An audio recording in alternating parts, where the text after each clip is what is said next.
My name is Pauline Long, and I'm the social media consultant and communications consultant for Sisters Saving Ourselves Now and Black Women's Roundtable. And I'm here at the Black Women's Economic and Health Symposium at Community College of Allegheny County on the north side. And I'm here with Miss Wilson. And we have several vendors here, and we're not selling anything. They're vendors giving us information because that's what this is all about. Several years ago, there came a study done by the city of Pittsburgh and the University of Pittsburgh saying that Pittsburgh was the worst city for black women to live in America out of 89 cities that were a part of the study.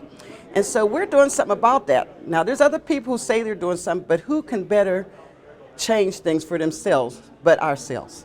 And that's what we're trying to do here. We're giving out information. So I know that you weren't a part, Ms. Wilson, of some of the presentations that we had this morning, but based on what you do and the fact that one of the topics that we're dealing about for black women and improvement is physical and mental health. And I know you're here with the nurses giving blood pressure, and you know, black people are known to have one of the highest rates of high blood pressure. And what do you say is causing that? I know what I think is causing it, but let me hear what you have to say. Well, there are some factors that are under our control, some factors that are not under our control. Factors that we can't control are our skin color. That's a big risk factor. Factors that we can control is smoking, exercise, healthy eating, which means eating more fruits and vegetables, and just being active, even if it's just walking. Those are things we can do to have a healthier blood pressure. Okay, so now when you say our skin color, could you elaborate on that a little bit? Correct. So there are different reasons that our skin color is a risk factor for high blood pressure. One reason is that a lot of studies with high blood pressure and medications, they weren't done on people like us. So a lot of ways that we treat high blood pressure, they're not focused on African Americans, but people of other Caucasian. Also, genetically, they have found that black people, and there are different studies as to why. Some people say that there was a change in our genetic code from years of trauma and stress that make it so that our blood pressure tends to run higher. Trauma and stress. Okay, let's deal with that just a little bit, because what they are saying in this study is that one of the highest rates of infant mortality and maternal, I think it's called maternal postpartum, meaning that black women die maybe within 50 days after birth. And so when we talk about this trauma and stress of that, what's causing that? And some studies have said that it's because of racism, because the healthcare professionals, like you just gave an example, they did studies that don't deal with black people, although we're not talking about blood pressure now, we're talking about the statistics of infant mortality rates and postpartum mortality rates. But it's because they don't understand the needs of black women when they give childbirth. Correct. And could you give me some examples from that? Sure.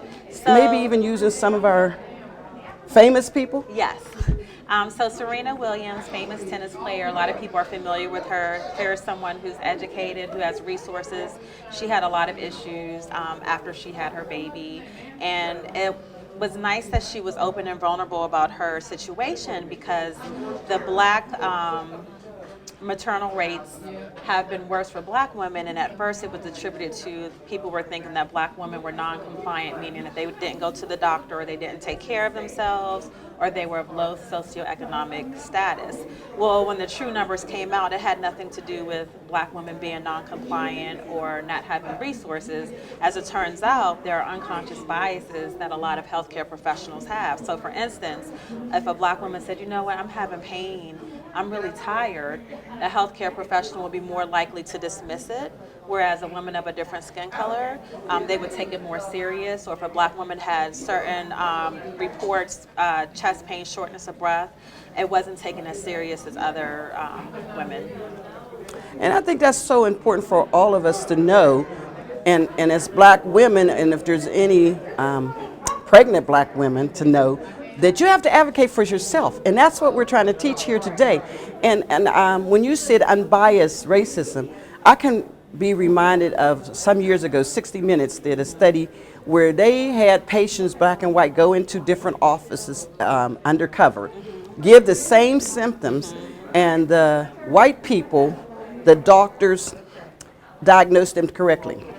The black people, they didn't diagnose them correctly. Then 60 Minutes went back like a couple weeks later and showed the video, and one doctor even began to cry, and he said, "Would you say you're racist?" And he says, "I guess I am."